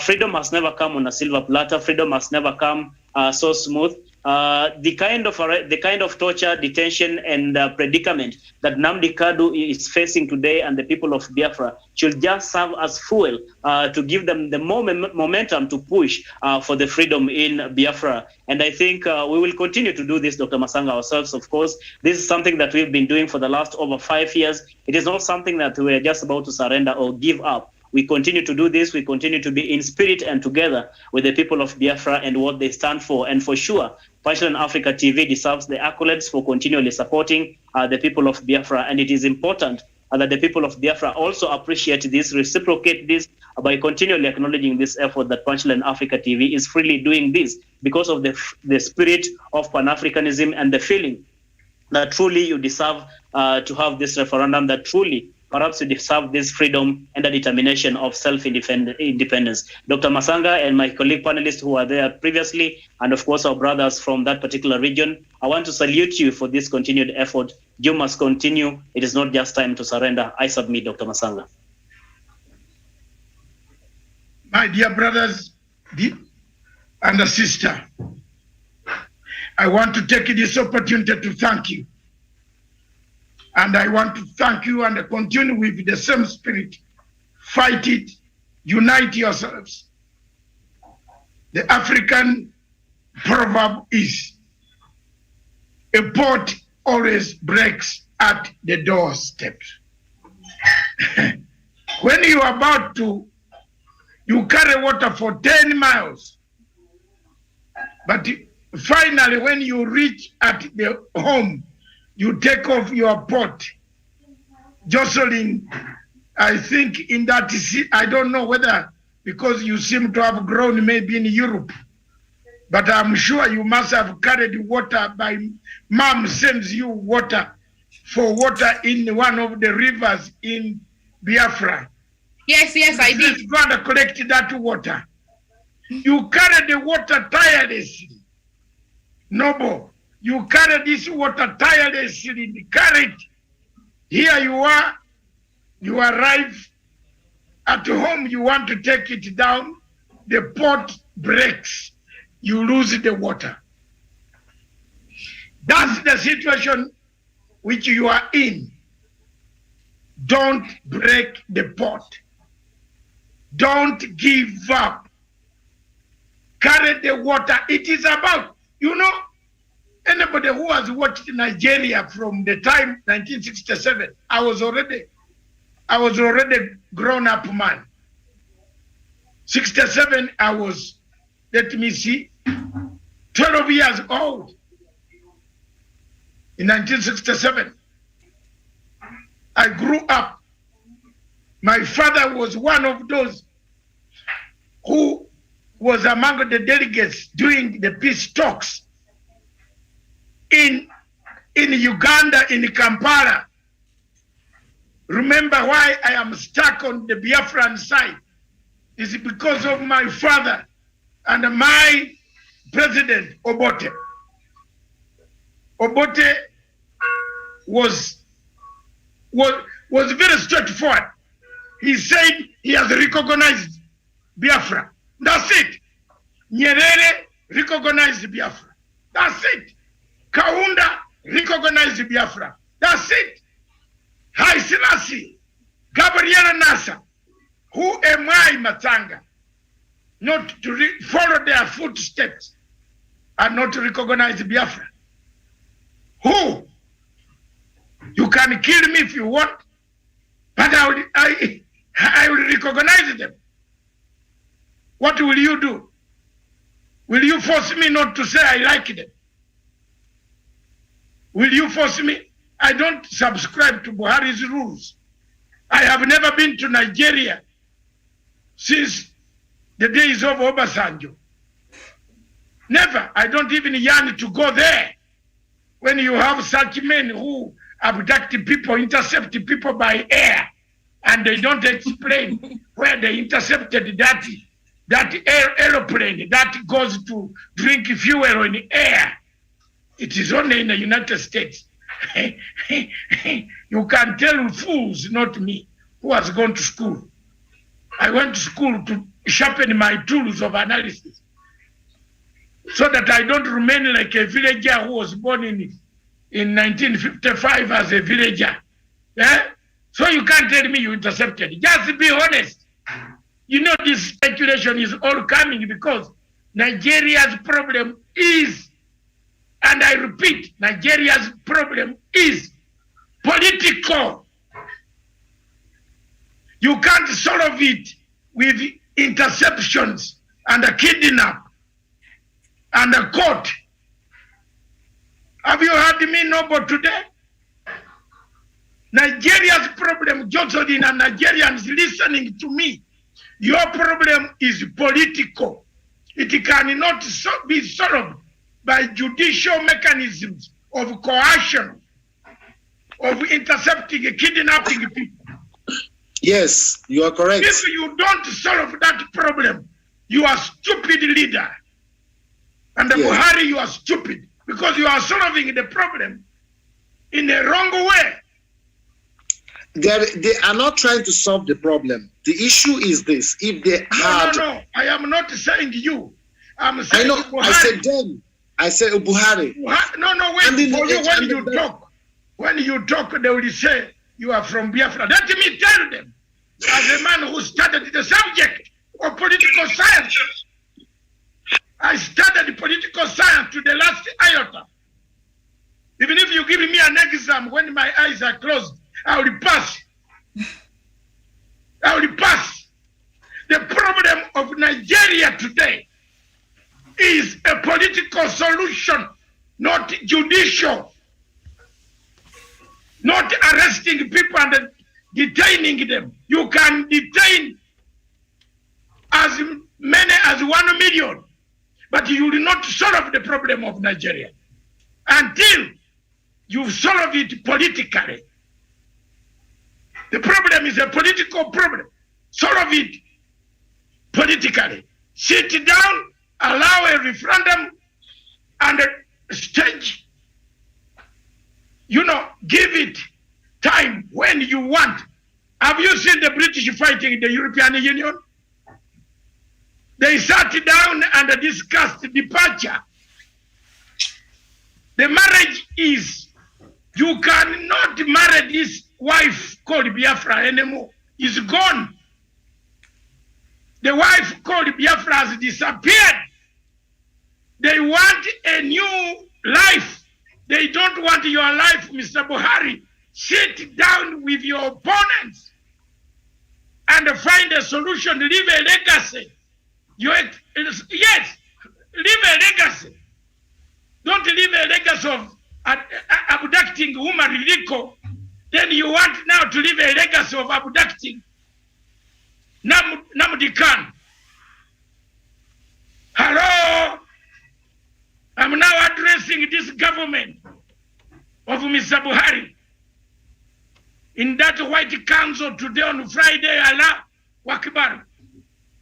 Go and seek ye from Muhammad to tell you that the problem is not abduction and judicial parading of opponents. We had a war in Uganda, and Museveni felt he could win the war by force. He ended up coming to where I am talking. He talked to me. And the problem became political. And we finished it. Uganda today, no more rebels. The rebel leader disappeared to Central Africa to commit more crimes there. He's no longer committing crimes against Ugandans. I'm not an international policeman to catch him. Have you heard me? Mr. Buhari, look at me. Look at the giant. I am a giant.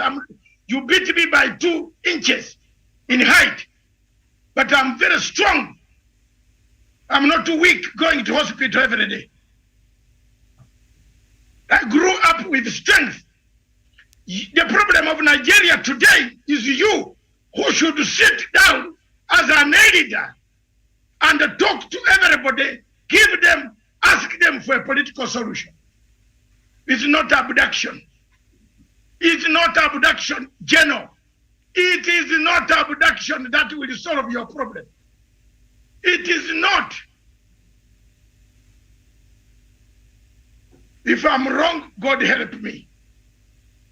The problem is not abduction of Nnamdi Kanu, not even harassment of that leader of Yoruba, the one you went and killed his wife and then trampled over his. It is not. You will not solve it. In fact, you are creating someone from the army is going to throw you out.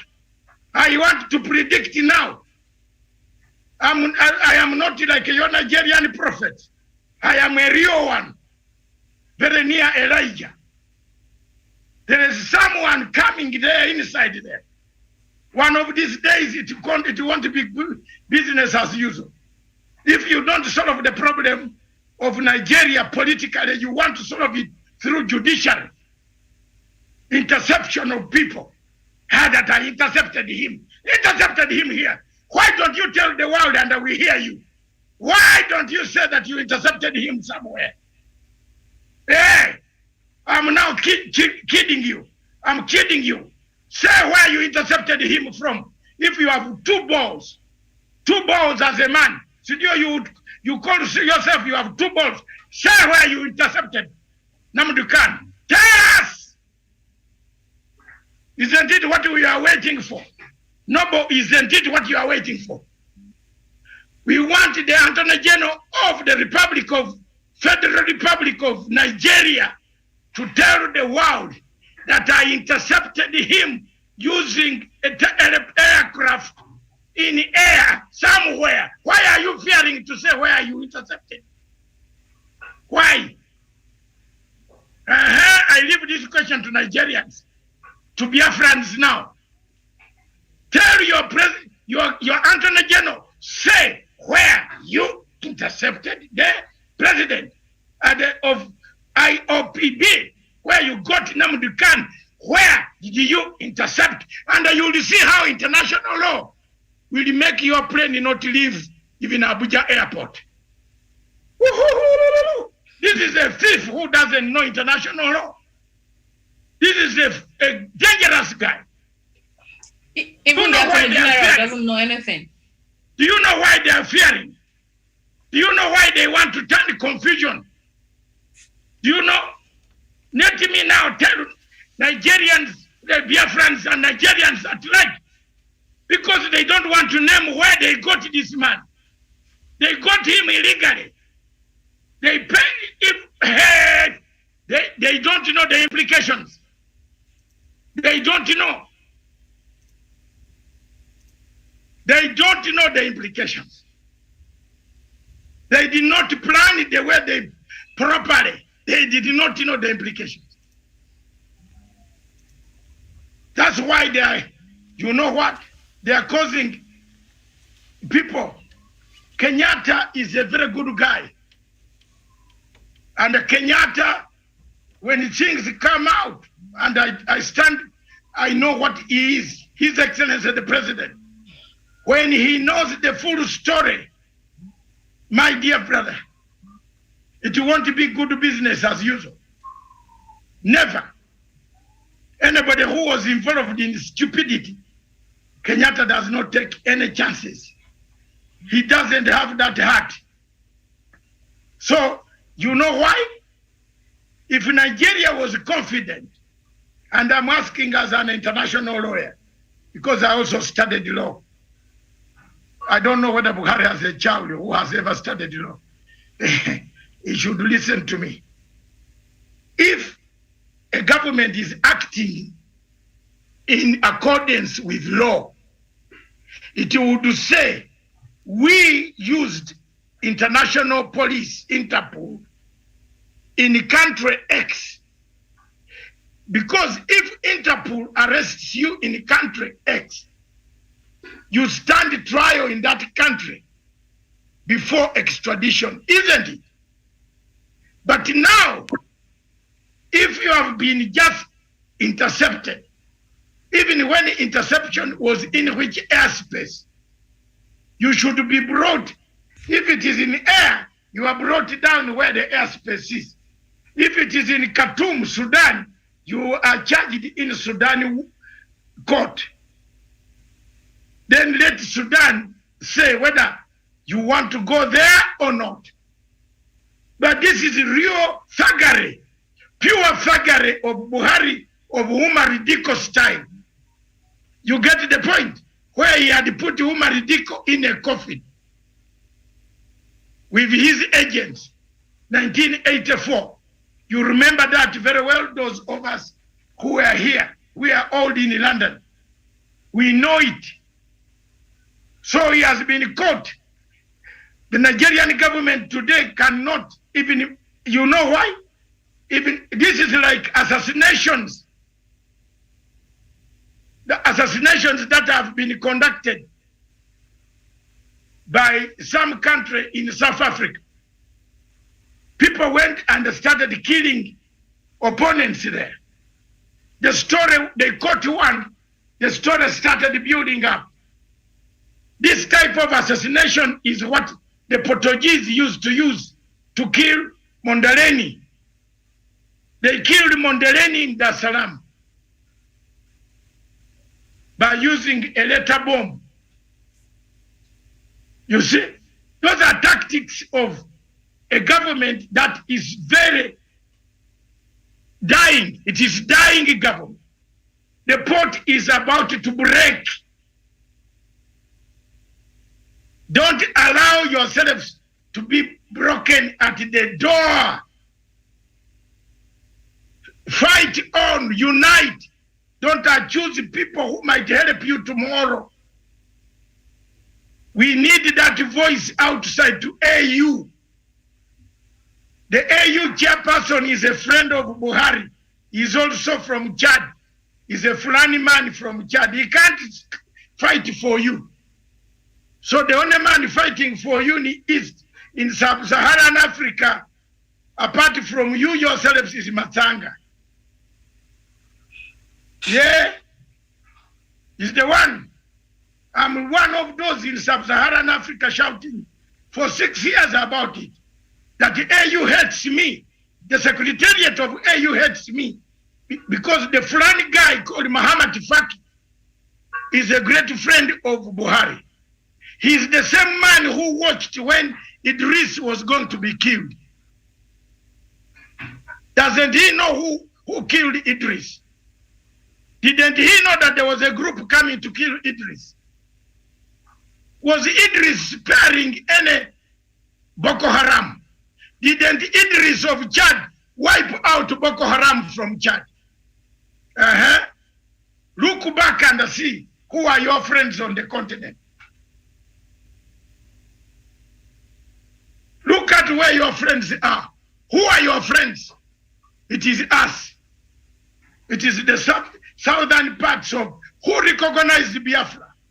Show me one West African country that first recognized Biafra. Show me. Show me. Go back to the history. The only African countries that started the fight for Biafra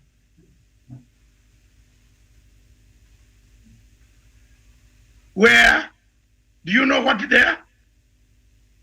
Nyerere, Uganda. Obote, Kaunda. Have you seen the countries? Emperor Haile Selassie, where the headquarters of OAU were. Gabriel Nasser stood very firm. Show me another country. Tanzania, Uganda started until 12 members of African Organization of African Unity stood by Biafra. It is us in the tropics of Africa who know the pain of our fellow brothers in Biafra. Therefore, there you are. There you are, people. There you are. I want to thank all of you. Thank you very much. God bless you this afternoon. Thank you very much, studios in Nairobi, for hosting us. Thank you. Thank you, sir. Thank you. Thank you, Dr. Masenga. Thank you so much. We do appreciate your time, and we appreciate. Thank you very much. This station, therefore, is for Africa, with Africa, by Africa. Ciao. God bless.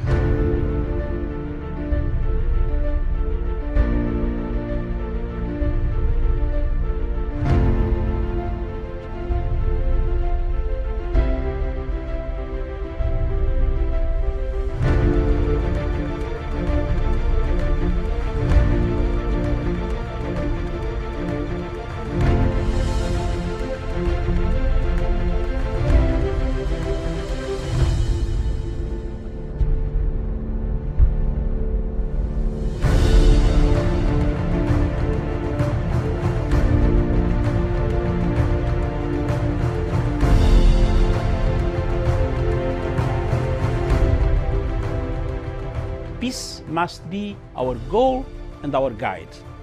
And all that we strive for as a human family, dignity and hope, progress and prosperity, depends on peace. But peace depends on us.